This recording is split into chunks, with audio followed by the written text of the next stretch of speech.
2020 год насыщен юбилейными событиями. 25-летие Конституции, 25-летие Ассамблеи народа Казахстана, 175 лет со дня рождения Абая, 1150 лет со дня рождения Аль-Фараби и 80-летие первого президента.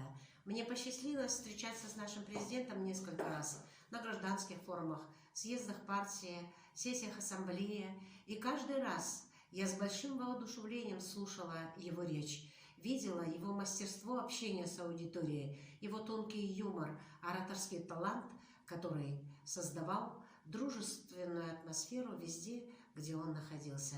Стратегическое мышление и дальновидная политика нашего первого президента восхищает не только наших людей, но и всех мировых лидеров, вызывает искреннее уважение и позволяет казахстанцам определять приоритеты развития нашего общества на десятилетия вперед.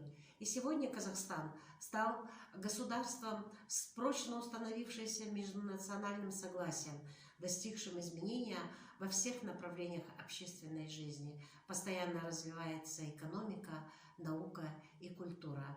Благодаря конструктивной политике нашего первого президента Казахстан динамично развивается, сохраняя главную ценность единства.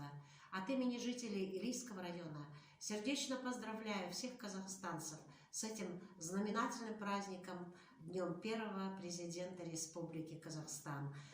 От всей души желаю крепкого здоровья, счастья, мира и благополучия каждой семье, успехов в труде во имя дальнейшего процветания нашего суверенного государства.